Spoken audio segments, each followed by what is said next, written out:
Hello, everybody. This is Josh Sigmund with your tip of the week. I just want to kind of talk about something that's a little bit different than normal. Usually I'm doing tactical tips about how to do more sales or mortgage tips. I want to work on something a little bit different because I'm sure you've never noticed before, but our real estate industry is an emotional one. So this week I'm going to work on the 7 ways to live a positive life and really work on mastering your emotions, because believe it or not, this is something that really can dictate whether you're going to elevate to the next level or whether you're going to have that cap on your business because of how you handle yourself in those difficult times. So some of these might seem a little bit simple, but I promise you, if you just write down these 7 tips, you will have a better and more fruitful business and you'll enjoy it more. So first thing is you got to be more tactical, not emotional, right? Implement processes that are or process-driven systems. A lot of times what we do is we think of a great marketing idea, we throw it out there, we never systematize it and organize it. So basically, it seems like a good idea at a time, so we go ahead and do it. There was no tracking of whether it worked or whether it didn't. There was no tracking of who I called to set up what or how much exactly it cost. And so a year later, we thought, oh, that was a great idea I did a year ago, and you have to rebuild the system. What we want to really work on is if you can get more tactical and organized in the implementation of stuff, then what ends up happening is you're working more as a business, a tactical business, as opposed to highs and lows and emotions. Believe it or not, the more you have on your calendar that fills it up, the less emotional you become because you don't have time to be. Okay. Also, don't perceive problems, failures, or negative feedback as personal attacks. So when you go back to being tactical, not emotional, anytime you have a negative feedback or a criticism, look at that as an opportunity. Hey, thank you so much for the information you're giving me. It means the world to me that you were honest with me. I will do everything I can to strive to improve that process. Okay. Same thing with challenges. View every challenge or failure as something new to learn. Quite often in this industry, we get jaded because, yes, you're a realtor, and yes, you've sold 300 homes, and the home buyer that's arguing a point with you has only sold one in his life. Okay, I get that. So what ends up happening, though, is sometimes we get jaded and we think we know more than everybody else in the world, and so we don't actually listen to what the actual challenge or concern is. So what I challenge you all to do is, next time there's a complaint or an issue, whether it's well-founded or not, just listen and try to understand it from the client's perspective. And what you might find is, well, 2 or 3 out of every 4 times, it's really a meaningless, or the client didn't understand, or they're just crazy. 1 out of 4 times, you actually might learn something that could improve your business. And if you look at it that way, you're always looking for the gem in the rocks, then you'll end up with a more fruitful long-term business. Third thing is money. Let's be clear. Money is the root of most stresses in our industry. Okay, so how do you work around or improve your money situation? Let's just start with 3 months minimum survival number. So when you look at a survival number, all you're trying to figure out is how much money does it take for my business and my personal families to run around, right? So if you have $4,000 of expenses at home and $2,000 of expenses in business, that's $6,000 a month. You better find a way to get $18,000 in a bank account that's there for no other reason than to float you out when you have a bad month or 2. The second that float balance goes down, that is the first thing you have to fill back up with your next big commission paycheck. Okay, so lack of savings causes huge anxiety, of course. Know what your survival numbers are, both at home and in business, and then make sure that you're focused on saving money every single month. Yes, we want to reinvest in our business, but we don't want to reinvest every single dollar.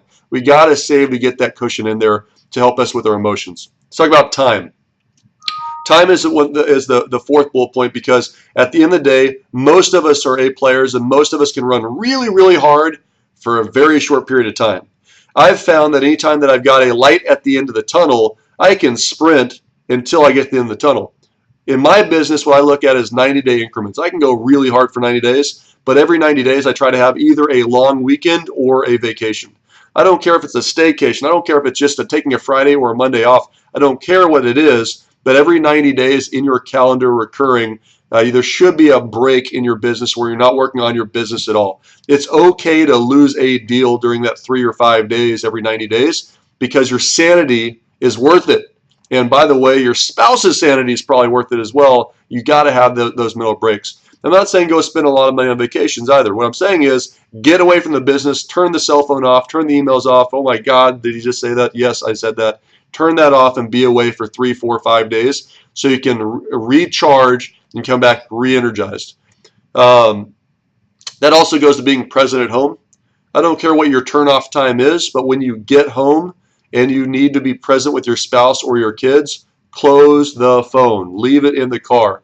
There's nothing that can be done after 7:30 that can't wait till 8 o'clock in the morning that's regarding real estate or lending most of the time. So again, just make sure when you're at work, be present at work. When you're home, be present at home.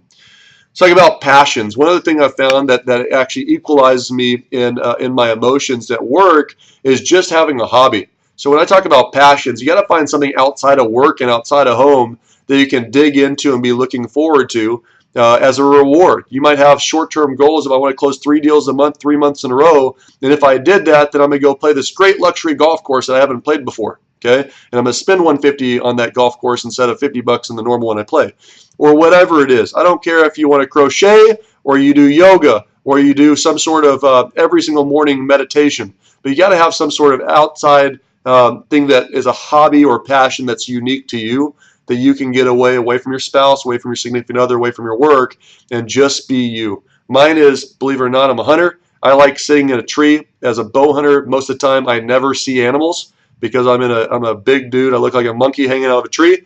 And but for whatever reason, my ADD personality turns off when I'm in that tree, and I can sit still for 8 hours and think about nothing other than nature.